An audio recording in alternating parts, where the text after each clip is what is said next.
আসসালামু আলাইকুম ওয়া রাহমাতুল্লাহি ওয়া বারাকাতুহু। আলহামদুলিল্লাহি রাব্বিল আলামিন ওয়াসসালাতু ওয়াসসালামু আলা আশরাফিল আমবিয়াই ওয়া সাইয়্যিদিল মুরসালিন ওয়া আলা আলিহি ওয়া সাহবিহি আজমাইন। আম্মা বাদ। আমরা অনেক সময় অনেক বিপদ মুসিবতে পতিত হই, অসুখ বিসুখে আক্রান্ত হই, তখন আল্লাহ তাআলার কাছে সাহায্য প্রার্থনা করি অনেক দোয়ার মাধ্যমে। অনেক দোয়া আছে যে দোয়াগুলো পড়ে আল্লাহ তাআলার কাছে সাহায্য প্রার্থনা করলে আল্লাহ রাব্বুল আলামিন অবশ্যই আমাদের প্রার্থনা, আমাদের দোয়া শুনেন এবং কবুল করেন। বিপদ মুসিবত এবং অসুখ বিসুখ থেকে, রোগ থেকে আল্লাহ রাব্বুল আলামিন মুক্তি দান করেন। তার মধ্যে একটি দোয়া হচ্ছে, যেই দোয়াকে আমরা খতমে ইউনুসের দোয়া বলি অথবা বড় খতমের দোয়া বলি। যেই দোয়াটি হযরতে ইউনুস আলাইহিস সালাতু ওয়াস সালাম মাছের পেটে যখন ঢুকেছিলেন আল্লাহর হুকুমে, আল্লাহর শিখানো এই দোয়া পড়েই সেখান থেকে মুক্তি লাভ করেছিলেন। কিন্তু এই দোয়াটা 1,00,000 বার পড়তে হবে, 500 বার পড়তে হবে, 1000 বার পড়তে হবে, এইরকম কোনো হাদিস বা এইরকম কোনো রেওয়ায়ত নাই। এবং এটা কোনো হুজুরদেরকে জমা করে কিছু হাদিয়া দিয়ে পড়াইতে হবে, তারও কোনো ভিত্তি নাই। এই দোয়া আল্লাহর নবী মুসিবতে পড়েছিলেন, আল্লাহ শিখিয়ে দিয়েছিলেন, ইয়াকিন এবং বিশ্বাসের সহিত এই দোয়া পড়েছিলেন, আল্লাহ রাব্বুল আলামিন মুক্তি দিয়েছেন।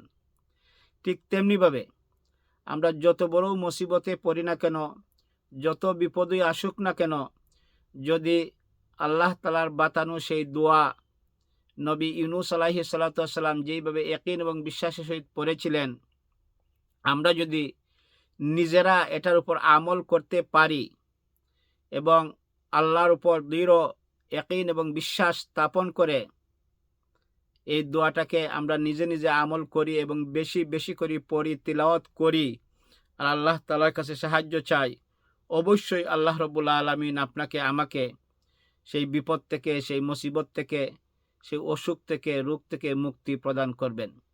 যে দোয়াটা আমরা সবাই জানি, অনেকে হয়তো জানি না, সেটা হচ্ছে লা ইলাহা ইল্লা আনতা সুবহানাকা ইন্নী কুনতু মিনাজ জালিমিন।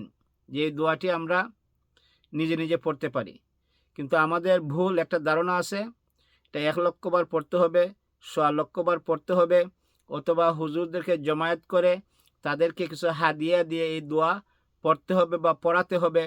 এটা সম্পূর্ণ ভুল ধারণা এবং কোরআন এবং হাদিসের মধ্যে এটার কোনো ভিত্তি নাই। এটার একমাত্র ভিত্তি হচ্ছে এটা আল্লাহর কালাম, কোরআন একটা শিফা, এটা কোরআনের একটা আয়াত।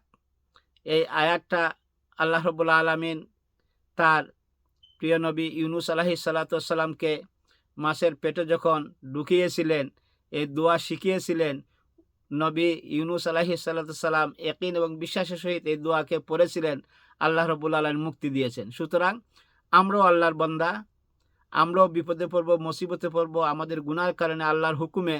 আবার যদি আমরা সেই আল্লাহর উপর তাওয়াক্কুল করে, আল্লাহর উপর ভরসা করে, ইয়াকিন এবং বিশ্বাস নিয়ে এই দোয়া নিজে নিজে পড়ি, কোনো গণনা নাই, অসংখ্যবার, অগণিত, অগণনভাবে যদি আমরা পড়তে থাকি, একদিন না একদিন আল্লাহ রাব্বুল আলামিন আপনাকে আমাকে সেই বিপদ থেকে, সেই মুসিবত থেকে উদ্ধার করবেন, সেই রোগ থেকে মুক্তি দিবেন।